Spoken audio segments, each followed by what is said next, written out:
This is the Miller philosopher. At the end of the Return of the King, the fellowship disbands and each member pretty much goes off on their own path.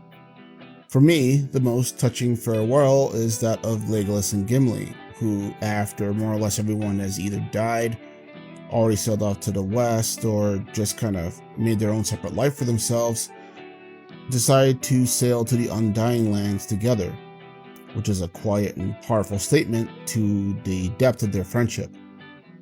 I've already done a video exploring the monumental significance of Gimli's passage across the sea, which I'll link below.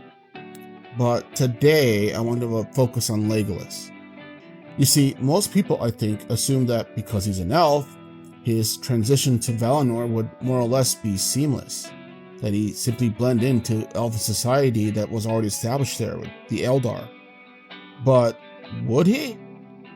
Let's not get it twisted. I'm not saying things go wrong for him when he goes, but we need to remember a few things. Valinor, as I just said, is the home of the Eldar, which is the Noldor, the Teleri who left, and the Vanyar. These are elves who chose to migrate to the Blessed Realm ages ago before the sun and the moon were even created, and more or less had stayed there except for those who returned for the two invasions in Middle-earth by the Noldor and the Vanyar during their wars with Morgoth. Many of them are veterans of the First Age, survivors of the first wars against Morgoth. But having said that, all of them, in every sense of the word, are high elves. However, Legolas is not an Eldar. He's more Quindi, a dark elf. He's descended from those who refused the great journey west before the rising of the sun and moon. And though he's Sindar, he would still be considered a dark elf, and moreover, his community that he came from, the Sylvan Elves, barely remember that time so long ago, and what they do recall, more or less just pass into myth and a mostly forgotten legend. The Valar and Valinor essentially mean nothing to them, and Legolas only had the desire to go back after hearing the sea. Yes, there are still some Sindar in Valinor, remnants from the days of Beleriand's fall who chose to return when the call was made after the wars with Morgoth. But even so, Legolas would be stepping into a world shaped by a history and hierarchy that more or less he was never part of. That might make it awkward. Remember that during the Fellowship of the Ring, Legolas refers to the Noldor of Eregion as a strange people. His familiarity with them is limited to their final fading years, long after their days as the spiritual titans who, again, twice returned to Middle-earth to challenge Morgoth. So I imagine that at first, Legolas would probably be awestruck by both the land, the light, the sheer presence of the Valar and the Eldar there at the height of their glory. Galadriel and Elrond, who had already returned, would surely welcome him and Gimli, and speak on their behalf. I have no doubt about that.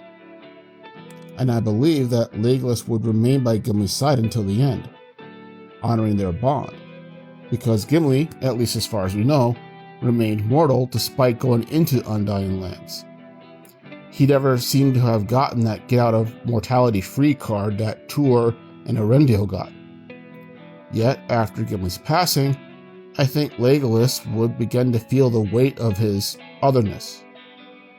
Not hated, this isn't the First Age after all, where the Eldar kind of had an attitude and superiority problem.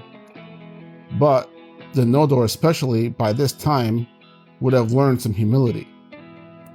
But despite all that change, it's still not quite home for him, I think. That line from Fellowship of the Ring still lingers in my mind. All elves are not equal. Even in Valinor, that truth might still echo. Yes, perhaps the land itself would grant him a spiritual power-up, so to speak, but Legolas would still be at heart a woodland prince. A Sindar with a sylvan soul, shaped by the force of Mirkwood and the long struggle against Sauron. I imagine that after speaking to Aule about Gimli, he would no doubt be curious to hear about the greatest of his creations, that Legolas would afterwards retreat into the forests and hills of Valinor. A far cry from Mirkwood? Absolutely, even in its brightest days. But perhaps still close enough. Because here's the thing. Immortality is both a gift and a burden. The immortals of Valinor remember, and their remembrance have a different effect on them than it does mortals. They carry their joys and their wounds alike, and those two things affect their spirituality and their personality in more profound ways than it does mortals. Valinor can heal wounds, but it doesn't erase memories. And for Legolas, who bore witness to the decay and restoration of his homeland, the horrors of war, and the loss of his dearest friends, I think that memory would linger and would basically diminish his time in Valinor, so to speak. But that's my theory. If you have any other thoughts on that, feel free to comment below. But this is the Middle Philosopher. Have a good day.